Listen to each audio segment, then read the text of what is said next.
प्रिय दर्शकों नमस्कार। मैं पंडित जी.एस. कौशिक आपका स्वागत करता हूं आपके अपने YouTube चैनल जी.एस. घृत कौशिक में। आज का हमारा विषय है जीवन साथी किसकी सहायता से मिलेगा, यानी कि आपका जो जीवन साथी होने वाला है उसको ढूंढने में अहम भूमिका किसकी रहेगी। ये जो जानकारी मैं आपको दे रहा हूं, ये जानकारी चाहे आप लड़के हो चाहे आप लड़की हो, दोनों के ऊपर समान रूप से काम करेगी। कई बार क्या होता है, बच्चों के जो रिश्ते होते हैं वो माता की वजह से हो जाते हैं, कई बार पिता की वजह से होते हैं, कई बार भाई बहनों की वजह से होते हैं, कई बार पड़ोसियों की वजह से हो जाते हैं, और कई बार कोई दूर का हमारा रिलेटिव होता है उसकी वजह से रिश्ते होते हैं। तो आपका रिश्ता किसकी वजह से होने वाला है, आपका जो जीवन साथी है वो किसकी वजह से आपको मिलने वाला है, आज मैं आपको यही जानकारी देने वाला हूं। प्रिय दर्शकों, आपके पास जन्म कुंडली होगी, आप उस जन्म कुंडली को खोल लीजिए और उस जन्म कुंडली में आपको इस प्रकार के कई चार्ट मिलेंगे। चंद्र कुंडली आपको मिलेगी, नवमांश कुंडली आपको मिलेगी, सूर्य कुंडली आपको मिलेगी, और भी कई चार्ट आपको मिलेंगे। आपने देखना है लगन कुंडली चार्ट को, लिखा हुआ मिलेगा लगन कुंडली। तो उस लगन कुंडली को आपने देखना है और उस लगन कुंडली के सप्तम भाव को आपने देखना है। वो जो लगन कुंडली होगी वो कुछ इस प्रकार से बनी होगी और सप्तम भाव में जो राशि होगी उस राशि को आपने देखना है। अब कैसे पता चलेगा कि सप्तम भाव कौन सा है, आप स्क्रीन पर देख लीजिए। इस चार्ट के अंदर जहां पर 8 का अंक लिखा हुआ है, ये जन्म कुंडली का सप्तम भाव होता है। तो आपने इसी भाव के अंदर देखना है कि कौन सी राशि लिखी गई है। अब इस भाव का स्वामी कौन है और वो कहां पर बैठा है, ये आपको पता होना चाहिए। वो कैसे पता चलेगा वो भी मैं आपको बता देता हूं। अब देखिए यहां पर 8 का अंक लिखा हुआ है, तो 8 के सामने आप इस टेबल में देखिए क्या लिखा हुआ है, मंगल लिखा हुआ है। तो इसका मतलब ये हुआ कि ये जो जन्म कुंडली है, इस जन्म कुंडली में सप्तम भाव का जो स्वामी है वो मंगल बन रहा है।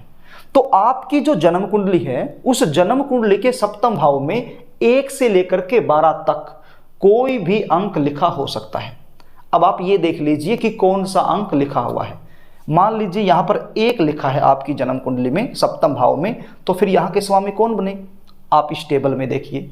1 के सामने क्या लिखा, मंगल, तो मंगल देव बने। यदि 2 लिखा है तो 2 के सामने क्या लिखा है, शुक्र देव। और यदि 3 है तो बुध देव, यदि 4 है तो चंद्रमा, यदि 5 है तो सूर्य, यदि 7 लिखा है तो शुक्र, यदि 8 लिखा है तो मंगल, यदि 9 लिखा है तो देव गुरु बृहस्पति, और यदि 10 लिखा है तो शनि, और यदि 11 का अंक लिखा है तो भी शनि, और यदि 12 का अंक लिखा है तो देवगुरु बृहस्पति। ये सब मैंने लिखकर आपके सामने दर्शाए हैं ताकि आप आसानी से ये जानकारी प्राप्त कर सकें। तो आप देख लीजिए कि कौन सा अंक लिखा हुआ है। सपोज कीजिए कि आपकी जो जन्म कुंडली का सप्तम भाव है वहां पर 8 का अंक लिखा हुआ है और इसके स्वामी कौन बने, मंगल देव। तो अब आप ये देख लीजिए कि सप्तम भाव का जो स्वामी है वो स्वामी जन्म कुंडली के किस भाव में बैठा हुआ है। सपोज कीजिए कि आपकी जन्म कुंडली का जो सप्तम भाव है उसके स्वामी लगन में जाकर के बैठे हुए हैं, यानी कि पहले भाव में जाकर के बैठे हुए हैं। यदि पहले भाव में सप्तम भाव का स्वामी जाकर के बैठ जाता है तो इसका मतलब यह हुआ कि आपका जो जीवन साथी होगा वो आपकी ही वजह से मिलेगा। आप खुद अपना जीवन साथी अपने लिए ढूंढेंगे। और यदि सप्तम भाव का स्वामी दूसरे भाव में बैठा हुआ है तो दूसरा भाव परिवार का है, कुटुंब का है, तो सीधी सी बात है कि कुटुंबियों की वजह से आपको जीवन साथी मिलने वाला है। आपके परिवार में जो लोग हैं उनकी वजह से आपको जीवन साथी मिलने वाला है। और यदि सप्तम भाव का स्वामी तीसरे भाव में बैठा हुआ है तो तीसरे भाव से छोटे भाई बहनों का विचार किया जाता है, पड़ोसियों का भी विचार किया जाता है। तो सीधी सी बात है आपका जो जीवन साथी है वो आपके छोटे बहन और भाइयों की वजह से मिल सकता है, या फिर आपके जो पड़ोसी हैं, पड़ोस में कुछ लोग रहते हैं, उनकी वजह से आपको जीवन साथी मिल सकता है। और यदि सप्तम भाव का स्वामी चौथे भाव में बैठा हुआ है तो चौथे भाव से माता का विचार किया जाता है विशेष रूप से, तो आपकी माता की वजह से आपको जीवन साथी मिलने के योग बनेंगे। और यदि सप्तम भाव का स्वामी पंचम भाव में बैठा हुआ है तो पंचम भाव ज्ञान का है, एजुकेशन का है, पढ़ाई का है और प्रेम का है। तो इससे क्या साबित हुआ कि जब आप पढ़ाई कर रहे होंगे, एजुकेशन के दौरान ही आपका किसी के साथ प्रेम हो सकता है और वो प्रेम विवाह में बदल सकता है।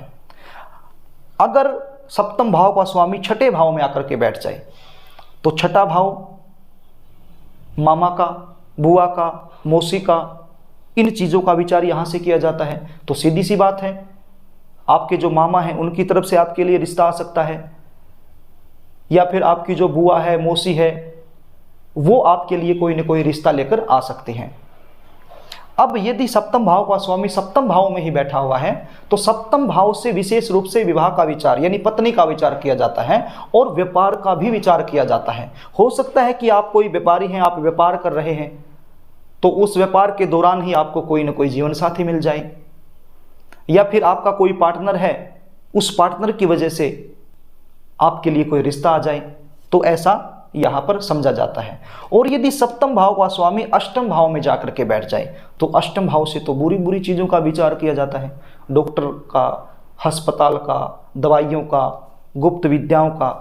तो यहाँ पर यदि सप्तम भाव का स्वामी बैठा हुआ है तो हम कह सकते हैं कि हमारा कोई ऐसा रिलेटिव जो डॉक्टर हो या फिर हॉस्पिटल में काम करता हो या फिर दवाखाना जिसके पास हो, कोई मेडिकल हॉल जिसके पास हो, इस प्रकार का कोई भी काम करता हो, उसकी तरफ से आपके लिए रिश्ता आ सकता है। यदि सप्तम भाव का स्वामी नवम भाव में जाकर के बैठ जाए तो नवम भाव भाग्य भाव होता है, यहाँ से पिता का भी विचार किया जाता है। तो सीधी सी बात है कि आपके पिता की वजह से आपको रिश्ता आ सकता है या फिर भाग्य के कारण कहीं से भी रिश्ता आ सकता है। यदि सप्तम भाव का स्वामी दसम भाव में बैठा हुआ है तो दसम भाव हमारा कार्य क्षेत्र होता है, हमारी नौकरी, हमारा व्यापार, हमारा कैरियर, हमारा कर्म। तो हो सकता है कि हम कहीं पर जॉब कर रहे हैं और वहीं से कोई न कोई हमें जीवन साथी मिल जाए, वहीं से जॉब करते करते वहीं से प्रेम हो जाए किसी के साथ और वो प्रेम विवाह में बदल जाए। या फिर आप जॉब कर रहे हैं, वहाँ पर कोई आपका रिलेटिव है या फिर किसी के साथ बहुत ज़्यादा गहरी आपकी दोस्ती हो गई और वो आपके लिए रिश्ता ले आई कहीं से भी, ऐसा भी हो सकता है। सप्तम भाव का स्वामी यदि एकादश भाव में यानी 11वें भाव में बैठ जाए तो 11वें भाव से बड़े भाई बहनों का विचार किया जाता है। तो सीधी सी बात है, आपके लिए जो रिश्ता आएगा उसके अंदर आपके जो बड़े भाई या बहन होंगे उनकी अहम भूमिका होगी, उनकी वजह से आपको जीवन साथी मिलने के योग बनते हैं।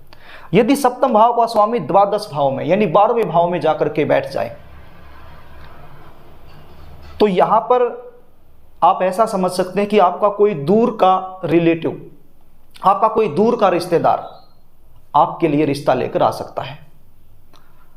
ऐसा भी यहां पर माना जाता है कि आपकी जो शादी है वो विदेश में होने के ज़्यादा योग बन जाते हैं। हो सकता है कि आपका जो जीवन साथी है वो कहीं विदेश में रहता हो, आपसे बहुत ज़्यादा दूर रहता हो, ऐसा यहाँ पर समझा जाता है। मैंने अपनी तरफ से बड़ा ही आसान तरीके से आपको समझाने की कोशिश की है। यदि फिर भी आपको समझ में नहीं आया हो तो वीडियो को 1 से 2 बार देख लेना, आप अच्छे से समझ जाएंगे। प्रिय दर्शकों, ये जो जानकारी मैंने आपको दी है ये 95% आपके ऊपर सटीक बैठ जाएगी।